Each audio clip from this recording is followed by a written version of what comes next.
Hello students.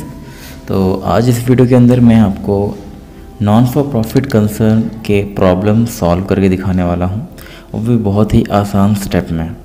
अगर आप इस वीडियो को पहली बार देख रहे हैं तो मैं आपको बताना चाहूँगा कि इसके पहले भी हमने इंट्रोडक्शन और रिसिप्ट एंड पेमेंट और इनकम एंड एक्सपेंडिचर का भी वीडियो बना रखा है, तो आप उसको पहले देख लीजिए, क्योंकि कोई भी सम स्टार्ट करने से पहले हमें इसका बेसिक नॉलेज होना चाहिए। तो मैंने इस वीडियो के अंदर काफ़ी अच्छे से आपको बताया है कि नॉन फॉर प्रॉफिट कंसर्न होता क्या है और किसके लिए बनाते हैं। अब हम इस वीडियो के अंदर हम प्रॉब्लम सॉल्व करने जा रहे हैं। तो बेसिकली ये प्रॉब्लम सॉल्व मैं 4 सिंपल स्टेप से करने वाला हूँ। ये 4 स्टेप हम फॉलो करेंगे तो कोई भी इसको आसानी से इनके सारे प्रॉब्लम सॉल्व कर सकता है। यकीन मानिए, ये वीडियो को आप लास्ट तक देखिए तो ही आपको ये सारे सिस्टम समझ में आ जाएंगे। एकदम ही सिंपल है, ये आपके लिए फाइनल अकाउंट से भी सिंपल सम है। तो चलिए स्टार्ट करते हैं। तो सबसे पहले हम करेंगे, इस सम को रीड कर लेते हैं। तो मैं जूम कर लेता हूँ थोड़ा। Yes, from the following transaction of receipt and payment account of Pawan Putra Hanuman व्यायामशाला Parbhani and the adjustment given, you are required to prepare income and expenditure account and balance sheet as on 31st March 2019। तो सबसे important point ये है कि आपको बनाना क्या है, income and expenditure account, balance sheet बनाना है, और आपका अकाउंटिंग ईयर है 18 एंड 19। ठीक है, 18 से स्टार्ट हुआ है, 19 को ख़त्म हुआ है, तो ये आपको ध्यान में रखना है। तो ये आपके लिए रिसिप्ट एंड पेमेंट अकाउंट दिया है फॉर द ईयर एंडेड 31 मार्च 2019। तो ये आपका ट्रांजैक्शन है। थोड़े बहुत हम पहले एडजस्टमेंट देख लेते हैं। कभी कभार क्या होता है कि एडजस्टमेंट के अंदर ही आपको बैलेंस शीट की डिटेल दी रहती है। ठीक है, तो मार्किंग करते वक्त हम समझ जाएंगे कौन सा क्या मार्किंग करना है। चलिए हम पहले मार्किंग कर लेते हैं। तो पहले हम मार्किंग कर लेंगे स्टार्टिंग से कैश इन हैंड। तो देखिए ओपनिंग कैश इन हैंड है, तो इसको हमें कहीं भी नहीं लिखना होता है, इसको हम कट कर देंगे। फिर सब्सक्रिप्शन, ये हमारा इनकम पार्ट होता है। तो 18-19 ये हमारा अकाउंटिंग ईयर है, तो इसको हम इनकम में लिखेंगे। 19-20 ये हमने एडवांस ले रखा है, तो इसको आपको लाइबिलिटी साइड में लिखना होगा। ठीक है, इस तरह से हमने मार्किंग कर ली है। आप कैसे भी मार्किंग कर सकते हैं, मैं यहाँ पे ऐसे लिख रहा हूँ। फिर डोनेशन आपका इनकम है, रिसिप्ट फ्रॉम एंटरटेनमेंट ये भी इनकम है, इंटरेस्ट इनकम है, और एंट्रेंस फीस भी आपका इनकम है। तो ये हमारा रिसिप्ट पार्ट हो चुका है। अब हम मार्किंग कर लेते हैं पेमेंट साइड में। तो सैलरी ये एक्सपेंडिचर है, entertainment expense expenditure, sundry expense expenditure, electricity charges expenditure, rent expenditure, by investment. अब ये इन्वेस्टमेंट पार्ट आपका एसेट्स है, तो आपको यहाँ पे एसेट्स लिखना होगा। Printing and stationery expenditure, postage expenditure. तो एक्सपेंडिचर अकाउंट में हमने मार्किंग कर ली है। अभी फिक्स्ड डिपॉजिट आपका एसेट्स में जाएगा, और कैश इन हैंड और कैश एट बैंक ये आपका एसेट्स है। ठीक है, तो एक बार हम अब एडजस्टमेंट देख लेते हैं। तो एडजस्टमेंट में जैसे मैं बताया था कि काफ़ी इन्फॉर्मेशन होता है, तो सबसे पहले हम देख लेंगे क्या है हमारा एनुअल सब्सक्रिप्शन है। तो सब्सक्रिप्शन में हमें अंडरलाइन करना होगा। आउटस्टैंडिंग सैलरी में भी एक अंडरलाइन करना होगा, क्योंकि इसके लिए हमें स्पेस छोड़ना होगा एडजस्टमेंट सॉल्व करने के लिए। अब ये देखिए आपका एसेट्स पार्ट यहाँ पे दिया हुआ है, तो ये हमें एसेट्स में लिखना है। इसकी डबल एंट्री नहीं करनी है, इसका सिर्फ सिंगल पोस्टिंग होगा, बिल्डिंग और फर्नीचर। ठीक है, वो कैसे होगा वो मैं करके दिखाऊंगा। अब आगे ये डेप्रिसिएशन है, तो इसी का ही डेप्रिसिएशन है, इसके लिए हमें स्पेस भी छोड़ना होगा एक एक। फिर 50% एंट्रेंस फीस, ये इसके लिए भी हमें स्पेस छोड़ना होगा। इंटरेस्ट ऑन इन्वेस्टमेंट के लिए भी स्पेस छोड़ना होगा। और कैपिटल फंड ये हमें लायबिलिटी में लिखना है। चलिए हम आगे बढ़ते हैं। तो जैसे मैंने बताया था सब्सक्रिप्शन के लिए हम अंडरलाइन कर लेते हैं। आपको भी ऐसा ही सब में अंडरलाइन करना है, इन्वेस्टमेंट और ये हमारा एंट्रेंस फीस। अंडरलाइन क्यों करना है, ताकि जब आप पोस्टिंग करें सिंगल पोस्टिंग तो उसमें आप इसके लिए स्पेस छोड़ सकें, क्योंकि इसके अंदर आपको एडजस्टमेंट करना है तो इसलिए आपको स्पेस रिक्वायर्ड लगेगा, नहीं तो क्या होगा हम खिचड़ी कर देते हैं उसी में प्लस माइनस करने चक्कर में, और उसमें हमारा बहुत सारा मिस्टेक हो जाता है और उसके नंबर भी हमें कट जाएंगे, तो वो हमें गलती नहीं करनी है। ठीक है, अब इसकी एंट्री कैसे करनी है वो भी मैं आपको करके दिखाऊंगा, तो उसमें आपको कोई टेंशन की जरूरत नहीं है। पहले हम फॉर्मेट देख लेते हैं कि हमें क्या क्या बनाना है। इनकम एंड एक्सपेंडिचर अकाउंट, तो ये हमारा इनकम एक्सपेंडिचर है। आपको डेबिट में एक्सपेंडिचर लिखना है, इनकम पार्ट क्रेडिट साइड होना चाहिए। ठीक है, ये हूबहू हमारे फाइनल अकाउंट के प्रॉफिट एंड लॉस अकाउंट जैसा ही है। फिर in the book of Pawan Putra Hanuman व्यायामशाला प्रभानी, आपको ये स्टेटमेंट लिखना जरूरी है। फिर income and expenditure account for the year ended 31 मार्च 2019, तो ये हमारा फॉर्मेट तैयार। अब हम लाइबिलिटी का बना लेते हैं, SM द बैलेंस शीट का, तो ये हमारा फॉर्मेट है बैलेंस शीट का। फिर ये बैलेंस शीट एज ऑन 31 मार्च 2019, और ये हमारा बैलेंस शीट का रेडी। अगर आपको बैलेंस शीट नहीं बनाने आता तो इसकी वीडियो हमने बना रखी है, आप उसको भी देख सकते हैं, डिस्क्रिप्शन में मैंने इसका लिंक दे रखा है, आप वहाँ से देख लें। ठीक है, तो अब आगे चलते हैं। हम सबसे पहले इनकम एक्सपेंडिचर में पोस्टिंग करेंगे। ठीक है, तो अब यहाँ पे हम कहाँ से पोस्टिंग करेंगे, तो सबसे पहले ये पार्ट आ गया हमारा पेमेंट वाला। तो पेमेंट के जितने भी हैं हम यहाँ पे उसको एज एक एक करके पोस्ट करेंगे। तो सबसे पहले है सैलरी, सैलरी में एक अंडरलाइन भी किया है तो इसलिए हम स्पेस भी छोड़ेंगे उसके लिए। ठीक है, सैलरी 6000 और उसके लिए एक अंडरलाइन, देखा जैसे मैंने आपको बताया था सेम वैसे ही हमें करना है।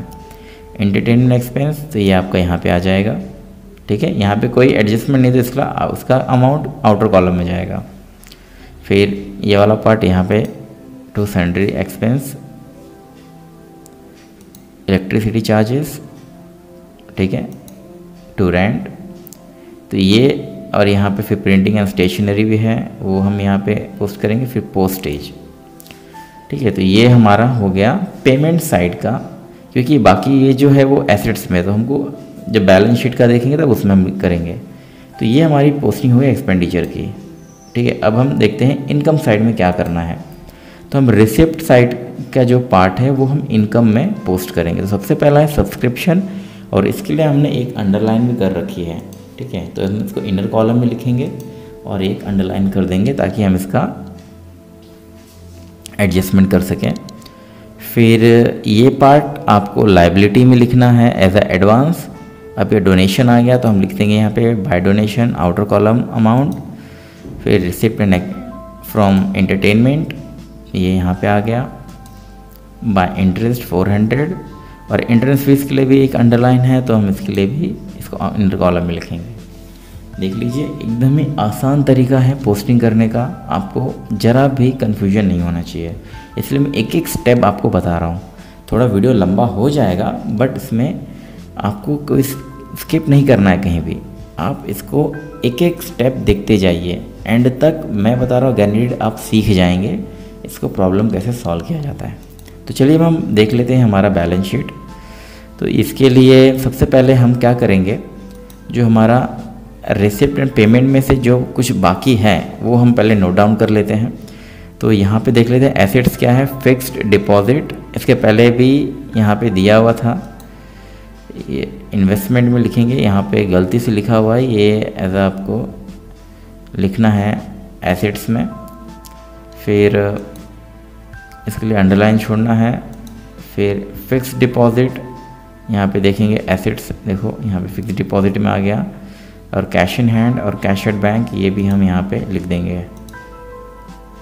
ठीक है, अब यहाँ पे लाइबिलिटी का था 1920, तो ये इसके हम यहाँ पे लिख देंगे एडवांस सब्सक्रिप्शन 410। तो ये हमारा रिसिप्ट पेमेंट की पूरी पोस्टिंग हो चुकी है। अब हमने कुछ आइटम्स देखे थे हमारे एडजस्टमेंट में, ठीक है, तो वो भी हम पोस्ट कर लेते हैं। तो ये रहा, तो हमने क्या देखा था, एसेट्स का जो पार्ट है बिल्डिंग एंड फर्नीचर, वो हम तो यहाँ पे उसका भी एक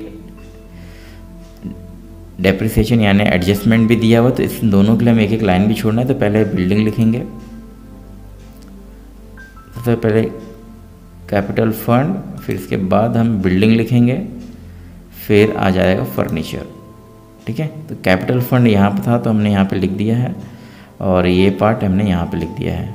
तो ये हमारा सिंगल पोस्टिंग ख़त्म हो चुका है। अब हमें एडजस्टमेंट एक एक करके सॉल्व करना है, ठीक है। तो ये एक पार्ट यहाँ पे हमारा ख़त्म हो चुका है। अब हम चलेंगे अपने थर्ड पार्ट में, और वो है एडजस्टमेंट सॉल्व करना। तो एक एक करके हम सॉल्व करेंगे इसको। सबसे पहला क्या है, 500 member paying an annual subscription 50 rupees.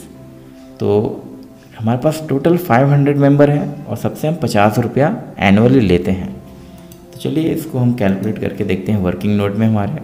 सबसे पहला हमें क्या करना है, इन दोनों का मल्टीप्लाई करना है। 25,000 आ जाएगा, और ये 25,000 को अब देख लेते हैं हमने कितना लिया था। हमने 18-19 में 18,000 लिया है। तो हमें इस 25,000 को 18 के साथ 25,000 अब यहाँ पे हमें माइनस करना होगा 18,000 को, तो हमें मिलेगा कुछ 7,000। तो ये हमारा हो जाएगा आउटस्टैंडिंग सब्सक्रिप्शन, ठीक है। तो इसकी हमें दो पोस्टिंग करनी है। तो पहली पोस्टिंग हम सब्सक्रिप्शन में करेंगे। यहाँ पे लिखना है outstanding subscription current year for the current year, और ये आपका 7,000 और प्लस करके हम यहाँ लिख देंगे 25,000। इसकी डबल पोस्टिंग यहाँ पे हो जाएगी। Second posting outstanding subscription assets में लिखना है, और ये हो गया 7,000 यहाँ पे, ठीक है। इस तरह से आपको एक एक एडजस्टमेंट भी करना है। एक एडजस्टमेंट हो चुका है। अब हम दूसरा देखते हैं, आउटस्टैंडिंग सैलरी। इसका कोई भी कैलकुलेशन नहीं करना है, इसको डायरेक्टली आप लिखेंगे, ठीक है। तो ये हो गया सैलरी। यहाँ पे आपको लिखना है ऐड आउटस्टैंडिंग 1,200, और टोटल हमारा हो गया 7,200। इसकी सेकंड पोस्टिंग हो जाएगी यहाँ पे आउटस्टैंडिंग सैलरी 1,200, ठीक है। तो हर एडजस्टमेंट के दो पोस्टिंग करनी है आपको। तो ये तो पार्ट एसेट्स का था। अब हमें देखना है डेप्रिसिएशन, जिसका है 5% एंड 10%। बिल्डिंग का 5%, फर्नीचर का 10%, ठीक है। तो वर्किंग नोट में आ जाएंगे पहले डेप्रिसिएशन, और हमें 5% निकालना है 50,000 का। तो 5% निकालने पे हमें मिलेगा 2,500, और फर्नीचर का हमें 10% निकालना है, तो इसे मिलेगा 1,500।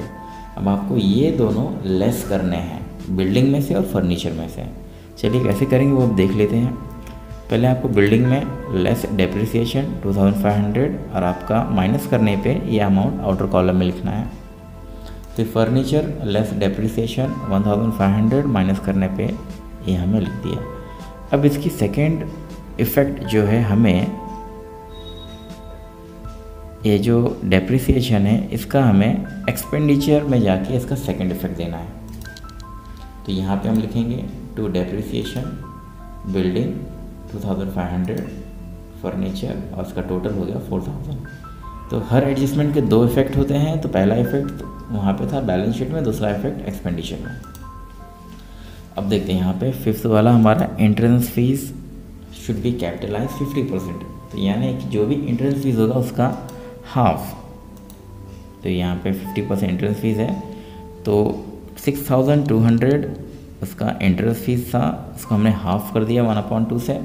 तो 3,100 ये आपको कैपिटल में शो करना होगा। चलिए कैसे करेंगे वो भी देख लेते हैं। तो यहाँ पे अब आ जाते हैं, ये रहा हमारा एंट्रेंस फीस। यहाँ पे हमें करना होगा लेस 50% कैपिटलाइज, और माइनस करने पे इसका आउटर कॉलम में लिख देंगे। और सेकंड इफेक्ट होगा कैपिटल के अंदर आपको ऐड करना है, ऐड 50% एंट्रेंस फीस 3,100, ठीक है।